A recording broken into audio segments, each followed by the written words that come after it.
Alright guys, welcome back to Urge. We're moving on in our content from the Explorer's Guide to Wildemount book, finally getting around to the Wildemount spells, the Dunamancy spells. And as you can see, the setup's a bit different. Hopefully this will work for the time being, right? Until things get figured out. Some of these spells are only for the Chronurgy, some of them are only for the Graviturgy, and then the ones that don't have the asterisks are going to be available to both. These spells are intended only for these subclasses, though it does say in the book that they are available to other spellcasting classes with the DM's consent. They're readily available to the wizard subclass in this chapter and should not be simply added to the full spell list of spellcasting classes. However, the DM can consider allowing other spellcasting classes opportunities through the campaign to learn a handful of the Dunamancy themed spells as rewards. It's kind of like a boon or learning special spells. So what we're going to do is we're going to break these Dunamancy spells into 3 sections, and this will be the first section. So the ones that the Chronurgy and the Graviturgy both have access to. And then the second video will be just the Chronurgy spells, and the third video will be just the Graviturgy spells. We wanted to break it down like this because we want to be able to go over each spell in depth and give commentary on each one, and we didn't want to have a super long video. So if you just wanted to see specific spells for the subclass, then you can just watch that one video. You don't have to trudge through or skip around the video for the specific stuff you're looking for. You just can go straight to what you're looking for. So we're just going to get straight into it. Sapping Sting. So with this one, you sap the vitality of one creature you can see in range. The target must succeed a con saving throw or take 1d4 necrotic damage and fall prone. Spell damage increases by 1d4 when you reach 5th level, 11th level, and 17th level. So I actually think this cantrip is very good, because it is a utility spell that can give advantage to someone else. If you have several melee people in your party, it can definitely be used as a quick cantrip to give advantage, or at least try to give advantage to a party member. And it doesn't have any caveats for like creature size, which is actually pretty common for things that deal with knocking prone. So that is actually a pretty big deal, I think. And yeah, I mean, free extra cantrips is what it is. It pairs really well with other stuff. A lot of times you cast a bonus action spell. Let's say spiritual weapon comes to mind. Somebody who mains a cleric is the first thing that comes to mind as a bonus action spell you could cast. Healing word, other things like that. Hex, other spells you might have depending on what subclass you play, things like that. That you would maybe cast as a bonus action, but now you have access to this spell where you can maybe, hey, let's throw this in there just to see if we can knock somebody down. Of course, granted, there is no, like Jameson said, there is no official, thing in here with terms of size. Now, on general principle, most things that are larger are going to have a higher Constitution scores. Right. So in principle, it is going to be more difficult to knock down a bigger object, which, use your brain, that makes sense. But besides that, I think you're right. It's a good opportunity and a good option. Maybe you're not trying to do as much damage, but you can get somebody on the ground to let a barbarian, paladin, monk, rogue, fill in the blank, anything that's in there in melee get advantage because somebody is on the ground. It's going to be a whole lot better than you just trying to get your cantrip in there for an all or nothing damage. Right. So I think it's pretty solid, especially for a cantrip. Then the next spell that we have on here is Fortune's Favor. So you impart latent luck to yourself or one willing creature you can see within range. When the chosen creature makes an attack roll, ability check, or saving throw before the spell ends, it can dismiss this spell on itself to roll an additional d20 and choose which of the d20s to use. Alternatively, when an attack roll is made against the chosen creature, it can dismiss this spell on itself to roll a d20 and choose which of the d20s to use, the one it rolled or the one the attacker rolled. If the original d20 roll has advantage or disadvantage, the creature rolls the additional d20 after advantage or disadvantage has been applied to the original roll.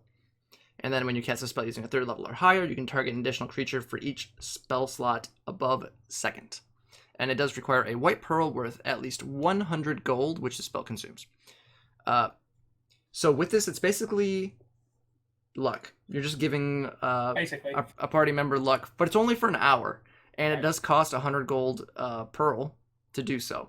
So you definitely want to, plan ahead for this. Maybe you buy a bunch of pearls or whatever if your DM lets you. For certain circumstances, if you know something's coming up soon, or you're worried that something might be coming up soon. 100 gold isn't, too steep a cost, but it's getting the access to the pearls is depending on how nice your DM is. Right. There's always that. Mine's all right about things. Sometimes he gets a little picky about certain situations. I mean, he's depending on which side he's got this set up on. He's either over here or over here. I'm not sure which way to me currently.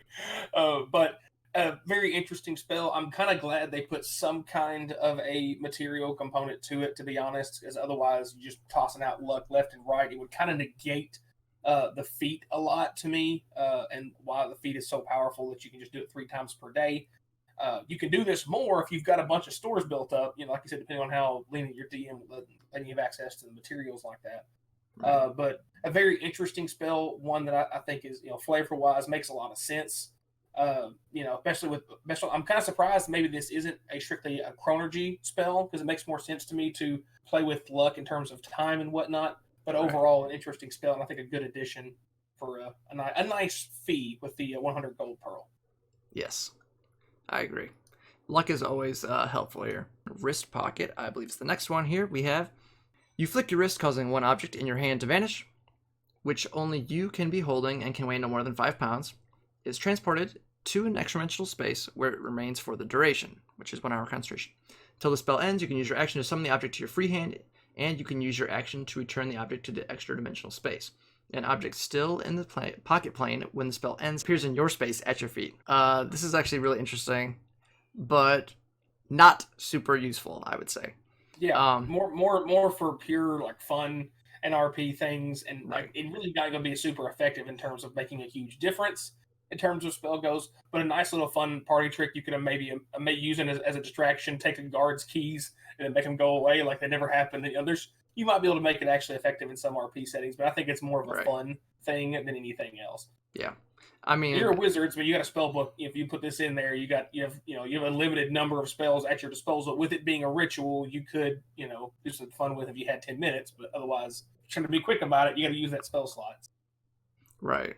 So the thing with it is, I think rogues would really love this spell. Like if you had, I guess, if you were a nice DM and you gave Arcane Trickster Rogue or something, I think this would be a good spell to give to an Arcane Trickster. I think that'd be a nice, fair thing. Right.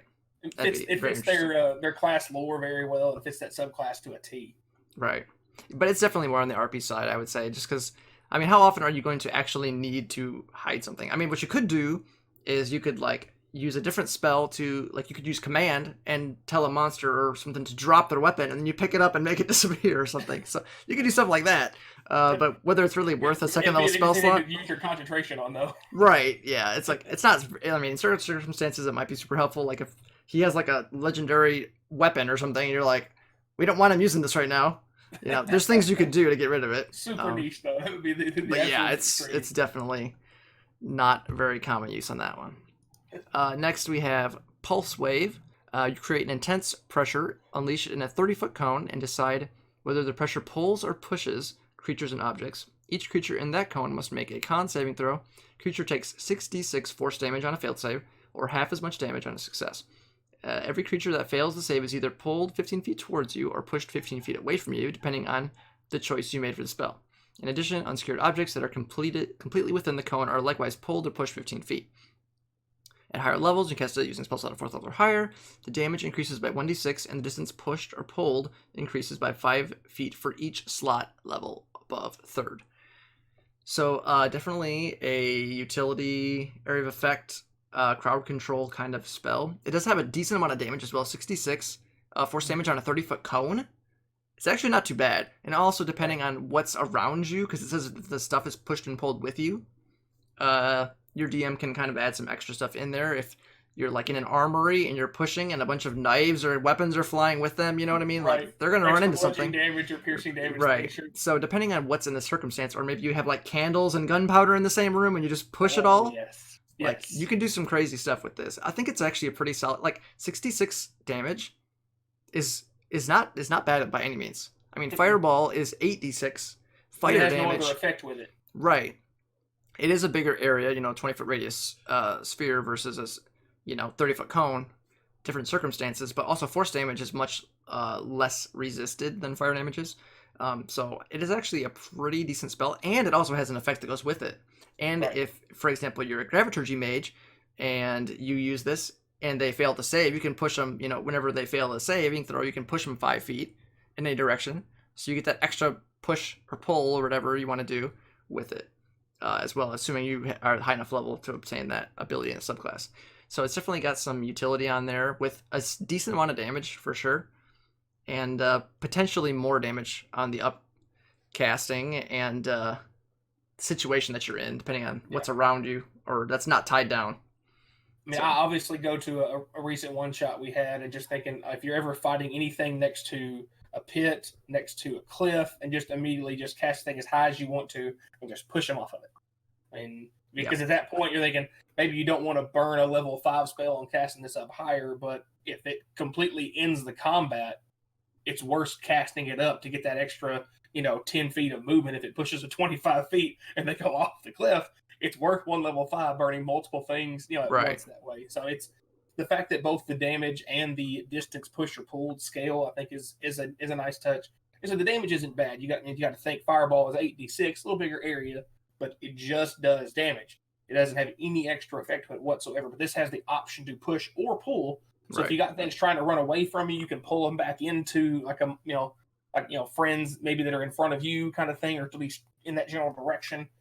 Keep people engaged if they're trying to flee, if you can get to them. But overall, I think a very interesting spell with and a well done spell at that. Yeah, I agree. Last spell on here that is shared by both. Tether Essence can cost a spool of platinum cord worth at least 250 gold, which the spell consumes. So keep that in mind. This spell is actually very interesting. I don't know how useful it actually is, but it is definitely interesting. I'll say that. One of the more unique spells in here for sure. Yeah, 2 creatures you can see within range must make a con saving throw with disadvantage if they are within 30 feet of each other. Either creature can willingly fail to save, so you can cast this on enemies or allies, depending on the circumstance. If either save succeeds, the spell has no effect. If both saves fail, the creatures are magically linked for the duration regardless of the distance between them. So you want to cast it when they're near each other, and then if they get further apart and they've already failed, it doesn't matter. When damage is dealt to one of them, the same damage is dealt to the other. If hit points are restored to one, the same number of hit points are restored to the other. If either of the tethered creatures is reduced to 0 hit points, the spell ends on both. If the spell ends on one creature, it ends on both. So essentially here, depending on the circumstance, you have to be careful though, because they both share. So it's like you might want to do it on 2 ranged, perhaps. It's kind of weird because if you did it on a melee and a ranged, and the melee is getting whacked, the ranged person's also getting whacked. So you have to be really careful. But in certain circumstances, you could link them and then mass cure wounds. Think of how crazy that is, because you're healing each of them and then they heal each other. So you're doubling it for those 2 people. So if you set up a combo with a cleric or something, but there's potential, or if you're DM and you give this spell to a cleric as a reward, you could let them do some weird stuff with it. But basically, it's probably going to be mostly better to be used as an attacking spell, just because it's so situational on the other side. Because usually if one person's getting hit, you don't want 2 people getting hit for free, or an additional person getting hit for free. So definitely very interesting, but not sure on how useful this thing actually is. Super situational, I think. Yeah, the one other thing I thought might be tempted if you had, especially if you had specifically a barbarian in your group, this is the one thing I thought about, is if there's a caster trying to hide away, or a ranged character trying to hide away from things, target your own barbarian and that caster. So if he's there just mashing on stuff and he's getting beat, they're just passively taking that damage too, instead of having to hit him with ranged attacks that maybe if they're a caster, they have spell or counter spell to help reduce damage they take and things like that. It's if that barbarian's in there just getting poked and poke, it's an interesting way to to not just mitigate the damage, but help give it somewhere else as well. And see, I'd be interested to see how effective that would be when tried at some point. It's definitely that might actually be probably the best way to use it, but I mean, you have to give it to somebody who has a ton of health to start with. That's why I specifically said a barbarian is by probably far your the best best bet. candidate there. Or other good option would be if you have a circle of the moon druid in your party, because they wouldn't give any Ooh, parts true, about yeah. the number of health. Yeah, because they just wild shape. They're like, oh, I'll just wild shape again or whatever. Yep. Those are the two by far best options I could see, is pairing your Circle of Moon Druid or your Friendly Barbarian with the enemy caster. Yeah, that'd definitely be very interesting potential there. But we're gonna wrap this up, guys. This is already getting kind of long. We want to give it enough time and thoughts because we didn't want to have like a 2-hour long video of all the spells going over them like this. So if you guys enjoyed the video, please remember to like, subscribe, hit the bell notifications for our new videos come out. We're gonna try to keep doing videos. It's gonna be a little bit different for a little while until we figure out how to deal with everything. But let us know down below if you have any thoughts on the new Dunamancy spells. If you're playing any of the new subclasses, love to hear those, or any stories you have from your campaigns. Always love to hear that. Let us know down below, guys. And as always, thanks for watching.